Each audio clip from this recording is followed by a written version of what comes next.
నుండి వచ్చినటువంటి దేవుడు. ఆయన ద్వారానే దేవుడు లోకాన్ని అంతటిని కూడా సృష్టించాడు. మరియ తల్లి గురించి మాట్లాడుతూ మనము ఆమె పాపం లేనటువంటి నిష్కలంకమైనటువంటి కన్య అని చెప్తూ ఉన్నాం.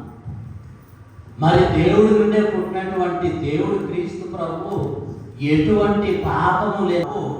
ఈరోజు పాపుల మధ్య నిలబడి అదే వారితో కలిసి జ్ఞానస్థానాన్ని పొందుతూ ఉన్నారు. ఎందుకు క్రీస్తు ప్రభు జ్ఞానస్థానం పొందుతూ ఉన్నారు?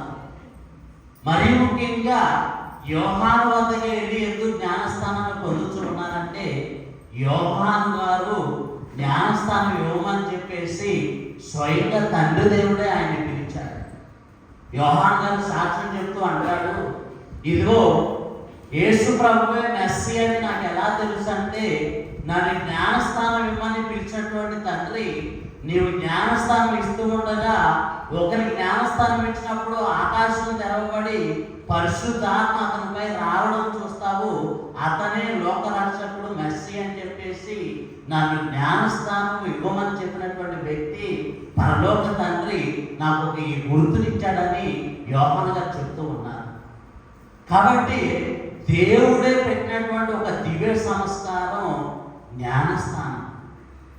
జ్ఞానస్థానము మనకున్నటువంటి అన్ని దివ్య సంస్కారాల్లో కూడా ఎంతో విలువైనది, ప్రధానమైనది. అందుకనే జ్ఞానస్థానం లేకుండా భద్రమైన అభ్యంగాన్ని పొందలేం, దివ్య సప్రసాదాన్ని స్వీకరించలేం. జ్ఞానస్థానం లేకుండా వివాహ దివ్య సంస్కారం లేదు, కన్యత్వం కానీ, మఠవాస జీవితం కానీ, గురుత్వ జీవితం కానీ, మరణించేటప్పుడు పొందేటువంటి అవస్థ అభ్యంగం కూడా లేదు. ఎందుకనంటే మనందరము కూడా దివ్య సప్రసాదం తీసుకునే ముందు కన్యాస్త్రీలు కానీ, విచార గురువులు కానీ మనకు నేర్పించారు. జ్ఞానస్థానం అంటే ఏంటి? జన్మ పాపాన్ని, ఇతర పాపాలని పోగొట్టి మనము దేవుడికి బిడ్డలుగా, తిరుసభ యొక్క సభ్యులుగా చేసేటువంటి దివ్య సంస్కారం. కాబట్టి పాపం అనేది మనలో ఉన్నప్పుడు మనం దేవుడితో ఉన్నటువంటి బంధాన్ని కోల్పోతూ ఉన్నాం. అందుకే యేసుప్రభు అంటాడు, పాపం చేయవాడు, అబద్ధం చెప్పేవాడు, ప్రతివాడు కూడా సాతానికి సంబంధించిన వాడు, మీ తండ్రి సాతాను అని ప్రభువే ప్రత్యక్షంగా చెప్తూ ఉన్నారు. జ్ఞానస్థానంలో ఏం జరుగుతూ ఉందంటే, ఇదిగో దేవుడు మనలో ఉన్నటువంటి జన్మ పాపాన్ని, ఆదాము అవ్వ నుంచి వచ్చేటువంటి పాపాన్ని, దేవుడి మీద తిరుగుబాటు తనాన్ని, మనలో ఉన్నటువంటి ఆ తిరుగుబాటు తనాన్ని, పాపాలన్నింటినీ కూడా కడిగివేసేటువంటి దివ్య సంస్కారం. మరీ ముఖ్యంగా దేవుడికి మనం బిడ్డలుగా చేస్తూ ఉంది. అందరూ దేవుడి బిడ్డలు అంటారు కొంతమంది. అవో నిజమేనది. దేవుడి బిడ్డలు మనం ఎప్పుడవుతామంటే జ్ఞానస్థానం పొందినప్పుడు మాత్రమే మనం దేవుని బిడ్డలు. అందరూ కూడా దేవుడి చేత సృష్టించబడ్డాడు. ఆయన తండ్రిలాగా మనం కాపాడవచ్చు. కానీ దేవుడి బిడ్డలు మనం ఎప్పుడవుతామంటే జ్ఞానస్థానం స్వీకరించినప్పుడే. జ్ఞానస్థానం స్వీకరించినప్పుడు దేవుడి బిడ్డలు కాలేదు. అదేవిధంగా క్రీస్తు ప్రభు జ్ఞానస్థానం పొందినప్పుడే పరలోకం తెరవబడింది. ఆయన స్వయంగా చెప్పాడు, ఇదిగో ఈయన నా కుమారుడు, నాకు ప్రియమైన వాడు, ఈయన ఎంతో నేను ఆనందించడమే కాదు, ఎంతో మిక్కిలిగా అధికంగా ఆనందిస్తున్నానని చెప్పేసి స్వయంగా తండ్రి దేవుడే చెప్తూ ఉన్నాడు. కాబట్టి జ్ఞానస్థానం పొందిన ప్రతిసారి కూడా ప్రతి బిడ్డ జ్ఞానస్థానం పొందినప్పుడు దేవుడు ఇదే మాటలు చెప్తూ ఉన్నాడు. అదేవిధంగా పరలోకాన్ని తెలుస్తూ ఉన్నాడు. అందుకనే కథోలిక తిరుసభ పదే పదే చెప్తూ ఉంది, జ్ఞానస్థానము పుట్టిన వెంటనే బిడ్డలకు అనుగ్రహించాలి. వాళ్ళ పెళ్ళికి కాదు, లేకపోతే యవనస్తులైనప్పుడు కాదు. ఎందుకనంటే నువ్వు నీ బిడ్డలు పుట్టిన వెంటనే జ్ఞానస్థానాన్ని ఇస్తే వాడికి నువ్వు పరలోక రాజ్యాన్ని తెలుస్తూ ఉన్నావు. నువ్వు ఎంత ఆలస్యం చేస్తూ ఉంటే అంతగా యొక్క పరలోక తలుపులు మూసివేయబడి ఉన్నాయి నీ బిడ్డకు కానీ, నీ కుమారుడు కానీ, ఎవరికైనా సరే. అందుకనే జ్ఞానస్థానాన్ని బిడ్డలకు పుట్టిన వెంటనే ఇవ్వాలి. ఎంత తొందరగా వీలైతే అంత తొందరగా. క్రీస్తు ప్రభు జ్ఞానస్థానంలో మొదటిసారిగా దేవుడు పరలోకాన్ని తెరిచాడు. ఎందుకనంటే అవ్వాదములు పాపం చేసినప్పుడు దేవుడి యొక్క వాక్యం చెప్తూ ఉంది, దేవుడు ఇదిగో కెవరీమైనటువంటి దేవదూతలు అనేకమైనటువంటి రకాలు ఉన్నాయి. అధిదూతలని, మనం కాపాడేటువంటి సంరక్షకులని, దేవుడికి పాట పాడేటువంటి వారని అనేకమైనటువంటి దేవదూతల గ్రూపులో ఒక గ్రూపును ప్రభు చెప్తూ ఉన్నాడు, పరలోక ద్వారాలను మీరు మూసివేయండి. వాక్యం చెప్తూ ఉంది, పరలోకంలో ఉన్నటువంటి ఒక కత్తితో ఆ దేవదూతలు ఎల్లప్పుడూ కూడా ఆ యొక్క ద్వారాన్ని మూసి కాపాడుతూ ఉన్నారు, ఎవరు తెరవకుండా. కానీ క్రీస్తు ప్రభు మన కొరకు తెరిచాడు, తన జ్ఞానస్థానం ద్వారా తెరిచాడు. అందుకనే జ్ఞానస్థానం పొందే ప్రతి బిడ్డ కూడా పరలోకంలో ఒక సభ్యుడిగా ఉంటూ ఉన్నాడు. దేవుడు బిడ్డ అవుతూ ఉన్నాడు అంటే అర్థం ఏంటంటే ఒక సభ్యుడిగా అవుతూ ఉన్నాడు. అదేవిధంగా కొంతమంది ఇప్పుడు అనేకమైనటువంటి సంఘాలు వచ్చిన తర్వాత కలిగేటువంటి మాట ఏంటంటే, చిన్న బిడ్డలకి జ్ఞానస్థానం ఎందుకు ఇవ్వాలి, వాళ్ళు ఏం తీసుకుంటున్నారో వారికి తెలియదు అని చెప్తూ ఉన్నారు. బాప్తిస్మ యోహాన్ గారు ఎప్పుడు జ్ఞానస్థానం తీసుకున్నారో తెలుసా? ఎవరైనా తెలుసా? బాప్తిస్మ యోహాన్ గారు ఎప్పుడు జ్ఞానస్థానం తీసుకున్నారు? మనం జబరాన్లో చెప్తూ ఉన్నాం కదా, మండవార్త జపంలో ఏమని చెప్తాం? ఇదిగో మరియ తల్లి ఎప్పుడైతే ఎలిజబెత్ సంధించడానికి ఆమె గృహాన్ని అడుగుపెట్టిందో, ఆమె యొక్క మాట ఆమె నోటి నుంచి రాగానే మొట్టమొదటి జరిగినటువంటి అద్భుతం ఏంటంటే, ఇదిగో ఎలిజబెత్ గర్భంలో ఉన్నటువంటి బాప్తిస్మ యోహాన్ గారు పవిత్రపరచబడ్డారు. పవిత్రపరచబడడం అంటే ఏంటి? జ్ఞానస్థానాన్ని పొందడం. అందుకనే ఆయన సంతోషంతో తల్లి గర్భంలో గంతులు వేస్తూ, ఇదిగో మా యొక్క ఆయన గర్భంలో ఉన్నటువంటి యోహాన్ గారు ఆ తల్లికి కూడా పరిశుద్ధాత్మ అంటుకునేలాగా చేశారు. అందుకని అప్పుడు ఎలిజబెత్ అమ్మ దేవుని స్తుతిస్తూ మరియ తల్లిని కనపరుస్తూ ఉంది, ఇదిగో నీవు అందరిలో కూడా ధన్యురాలు, నీ గర్భఫలమైనటువంటి మెస్సయ్య దేవుడు ఎంతో ధన్యుడు, దైవ కుమారుడని ఆమెను స్తుతిస్తూ ఉంది.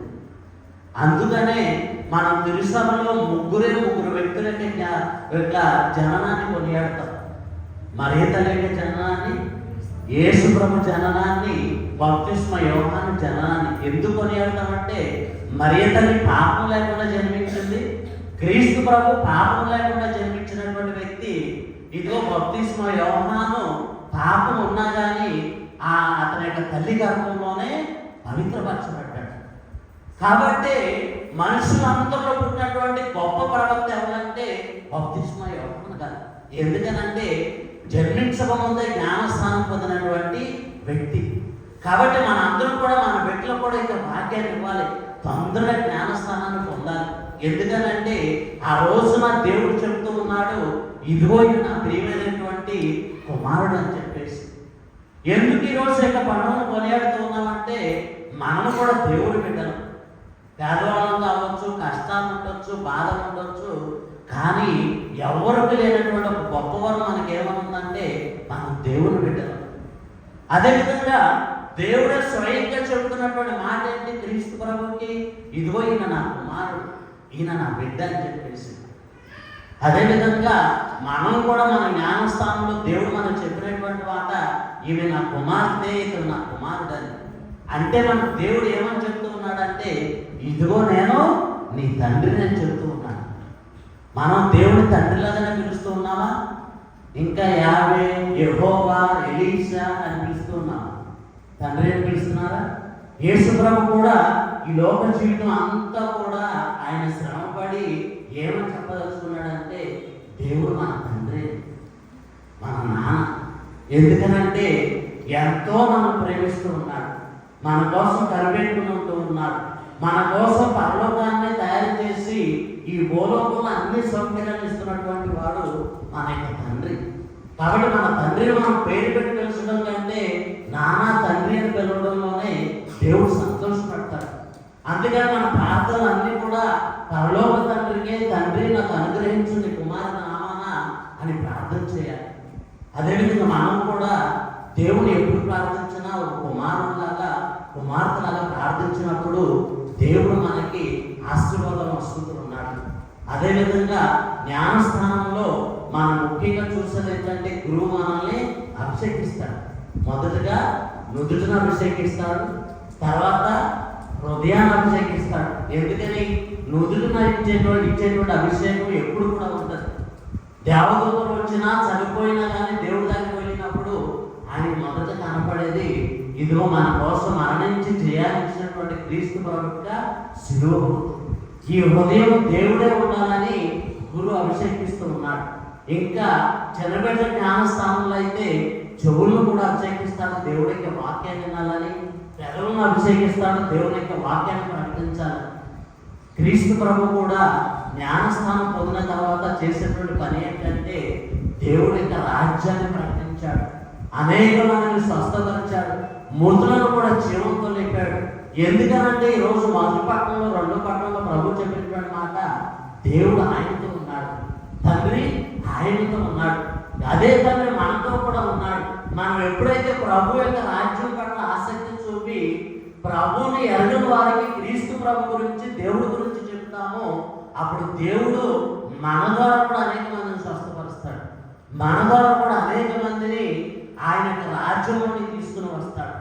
అదేవిధంగా మన జ్ఞానస్థానంలో గురువు చేసేటువంటి గొప్ప పని ఏంటంటే వెలుగుచున్నటువంటి ప్రవృత్తిని ఇస్తాడు. ఇస్తూ ఇదిగో ఈ ప్రవృత్తి యొక్క వెలుగు ఎప్పుడు కూడా ఆర్పకుండా చూసుకోమని చెప్తాడు. ఎందుకని? ఆ యొక్క ప్రవృత్తి వెలుగు పరిశుద్ధాత్మను సూచిస్తూ ఉంది.